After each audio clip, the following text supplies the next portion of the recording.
Welcome to another episode of Code for Thought. I'm Jacqueline Laird, the Communications Officer at the Software Sustainability Institute. On the podcast today, I'm speaking to SSI fellow Jesper Dramsch. Hi Jesper, welcome to the episode.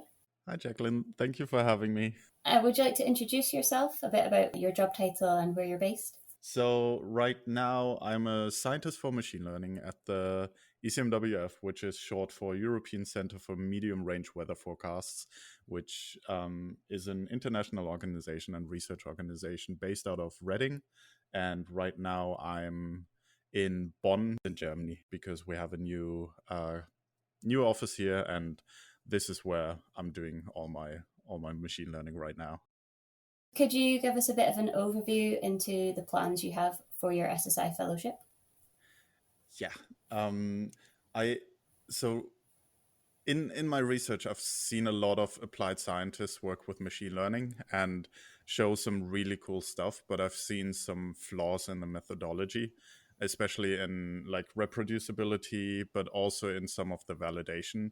And that can be a problem scientifically, but also because the reviewers usually have more experience. That means that often papers may get rejected after already having done so much work, or you get major revisions, which is always tough because then you have to do that on a deadline. And as a student, you can avoid a lot of that stress by doing proper validation and proper reproducibility with machine learning for these applied scientists. So my plan is essentially setting up a workshop at one of the Python conferences. Right now I applied for EuroSciPy because essentially I want to go where the applied scientists already are, the people who are coding this stuff, and give like a tutorial or a workshop, however the session is named, one of those longer sessions, and make it interactive and basically do like the 80-20 of it and make it really easy for everyone to just take these principles, take these tools as well, and implement them in their research, and like not make their lives easy, not make their lives harder by saying you have to do this, but actually make it easier by taking away a lot of the stress and providing these tools that are readily available. You just have to know where they are and how to use them. And of course, I also write and I do YouTube and podcasts and all this stuff, like communication about it, because I love this stuff. I love machine learning, and I want like science to progress with it because I see a lot of potential in it. Sounds like you're very busy. Sometimes. We'll share all the links to your many channels as well in the description for this podcast. Have there been any unexpected outcomes of the fellowship so far? I'm not sure if it's unexpected because the communication around this fellowship is very clear and like very broad. So it's like I knew there would be like community events and there would be like outreach. So it hasn't been unexpected, but it has been very rewarding, I'd say. So like having all those collaboration workshops and having all that interaction with other people that are like super like into reproducibility and sustainability of software is amazing. And I'm not sure if there's like a direct relationship. No one has told me, hey, I'm reaching out to you because you're an SSI fellow, but I'm sure it helps in a way because now I have this official stamp of I'm affiliated with the SSI, and people have this express statement of what I'm doing this entire year, so they can invite me on a podcast. I think I was just invited to a seminar series where Leo Ueda, who's a fellow from 2020, I think, was also invited. So I figured they're probably just going through the directory and looking at like geoscientists and looking who will come to their seminar series to teach PhD something. So I figure there is something happening definitely, and like I've noticed that like I'm getting more opportunities, but I'm not sure if it's because of the SSI or if this is a nice side effect of having that added credential in my Twitter bio. So has the fellowship helped you to do more with your research than you would have otherwise? Yeah, this is a tricky one because My research is focused on improving weather forecasts, on improving the operational model that we have in ECMWF, which is used to provide weather forecasts to like a bunch of states around Europe and in adjacent areas. So I would say it hasn't directly impacted that, because that is more of research work. But of course, like knowing that I can now talk a little bit more with a little bit more confidence about, no, we should make this research reproducible, gives me like some lended confidence from it, I'd say. But also everyone is really good about it, because we have to keep the code base clean already, so it's very easy to go in there. We have software people, like we have an entire compute department that is all about making the software stack clean. Like we have pre-built Conda environments. I've never been anywhere where that was the case. And so I'm not sure if it's impacting my research in that way, but of course sneaking in some of the research into my communications around the SSI is always beneficial. There's always some terrible business term, but there's always like synergy coming out of this stuff. When I talk about like make machine learning more reproducible, I can point to my research and say, I've been doing this for so many years. Look at this. I've done it in this, and you can reproduce this fairly easy. So think in that way, but not too direct, because I think I don't have to educate as much as others do that are just like trying to build it up in their small university institutions, where they're like, what is this software sustainability thing? Like I have a much easier job, so the impact is also less on my actual day-to-day, I would say. I'm sure a lot of the fellows will be very jealous of your position. Oh, I'm sure. So it's maybe more on a personal level. You mentioned having the confidence to vouch for things, and obviously the connections you're making. That sounds like it's helping you out that way. Definitely. I think that's like the main effect that it has on my day-to-day life at the moment. So could you tell us a bit about your experience of applying for the fellowship? How you found the process? Was it your first time application? Was it a repeat application? And if you have any advice for future applicants? Yeah, definitely. So it was my first application, because I'm not great with deadlines. So that's always an issue. And I saw a couple of people in the Python space, essentially like in the scientific Python space, that I look up to, that are SSI fellows. And that's kind of how I got the idea to apply as well, because usually I want to emulate what people I look up to do. So SSI fellow was like, I can apply for this, and it aligns with what I do and what I stand for, so I should probably do this. And so I did, and I sent that in, and it worked. Like I find it hard to give advice, because I always feel it's a little bit like of survivorship bias, where I'm like, I made it, but there's no reason for me to say the things that I did worked. There may be things that I did very poorly that like reflected poor on my application that I think were great, but other things actually like pulled me out of the like negative space there in that evaluation. So I'm not sure, but I'm fairly confident about my application video, because I try to make like a story out of it, and like because I've taken courses for YouTube and all that stuff, I'm fairly confident that I understand story a little bit. And like my advice would definitely be this 6-minute video should be something where you talk about things that add to the story of why you make a great fellow and why you would support and further the goals of the SSI. And that's kind of my big thing, where I think I did fairly well, and I think a lot of people can also do well. Like write out a script so you stick within the 6 minutes, and use a little bit of editing, because like I'm not getting all my stuff right. I use way too many filler words, and I get lost in tangents a lot. Like my first video was 12 minutes long or something like that.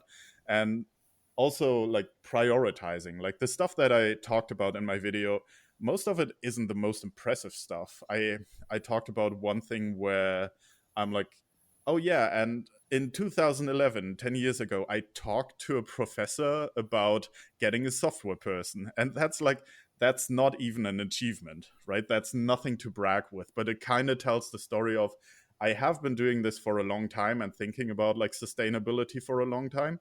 So I think that like runs like a red thread through your entire application video, and like then it becomes much easier in the last part to talk about this. And this is what I want to do, and why you should give me funding for traveling to cool stuff to represent you, because then people already have an idea of who you are, where you come from, what you stand for, and then it's so easy to say, and this is why I want to give presentations, and this is why I want to build this community of these people, because it's already like it comes fairly natural out of the story that you're already spinning. And I guess that's like advice I'm comfortable giving. Yeah, sounds like having your structure really clearly planned out helps people follow your story. Definitely. And also like you have so much material online with advice on like technical advice, but also like take 1 minute in who you are, 1 minute how you came to be, and like literally read all the documentation, and you basically know exactly what the SSI expects of you. So it's like you're making it extremely easy to apply. You just have to follow the steps and like add a little bit of personality in there, and then I think it's fairly like straightforward if you have something that aligns with the goals of the SSI. Yeah. It's been said that computational skills can be like a superpower. Does this resonate with you? Oh yeah, absolutely.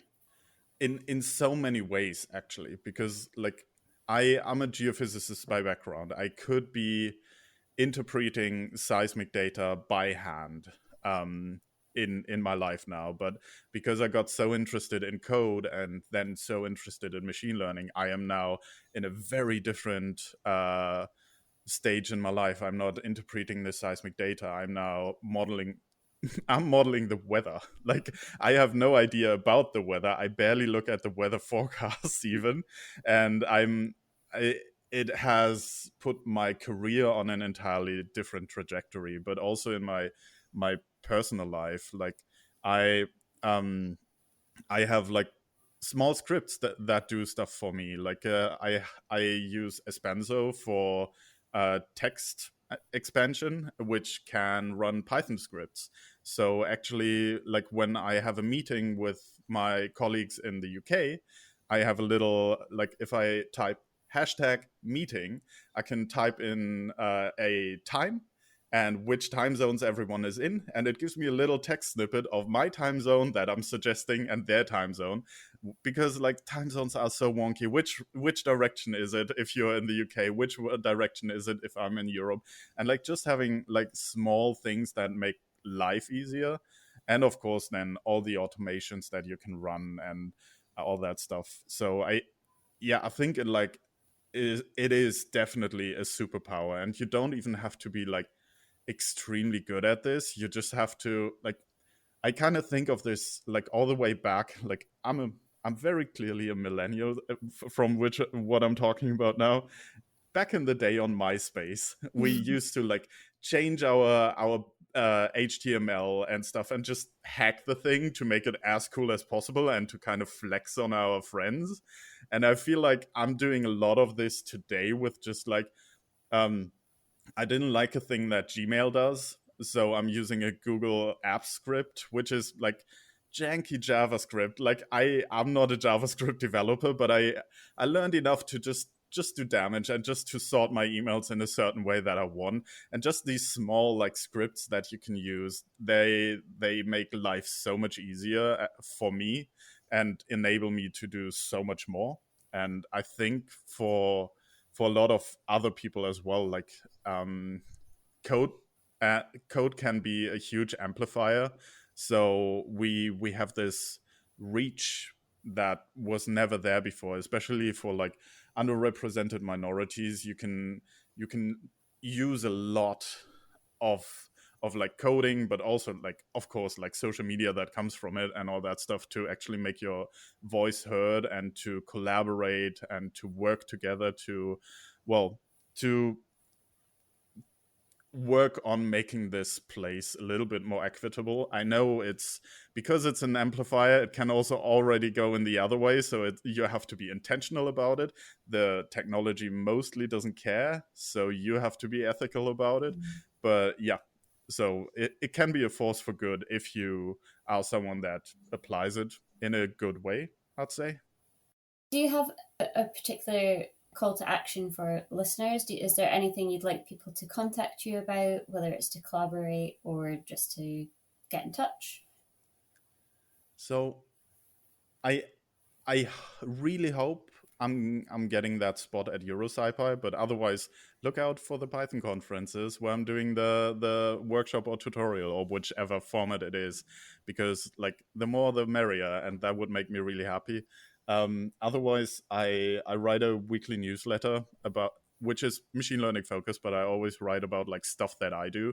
And if I'm looking for like collaborators, it's always there because it's like my small community. So definitely check that out, and like if you like. And that is a good way to stay in touch and to collaborate, I think. And otherwise, like all my social media is open. Like I accept everyone on LinkedIn. So I've had the funniest requests reach out, and like if someone, I don't know how to do it. I just know if someone writes a request in just the right way, it usually happens. Like I had Monique Kuglich from the Fraunhofer Institute reach out to me for something that I didn't even know exists, and now I'm working on it, which is like this ITU report, which is amazing. Like, but yeah, like she somehow found the right words and right interest in me to keep me like to pull me in. And yeah, social media definitely works, but like if I want collaborators, is probably happening on my newsletter. Well, thank you so much for joining us on this episode. Thank you so much for having me. And like for everyone listening, definitely apply as a fellow, because the community and the support that you get here is amazing. I feel very privileged for being accepted here, and like definitely try, because I did not believe I would get in. Like I sent this out and I'm like, like whatever, it doesn't hurt to try. Like you miss 100% of the shots you don't take, and yeah, like I somehow got in. I'm still waiting for the, oh no, we made a mistake, but it hasn't come so far, so we're just gonna ride with it. And yeah, thank you so much. If you have any questions, you can share them on Twitter using #CodeForThought. Thanks for listening.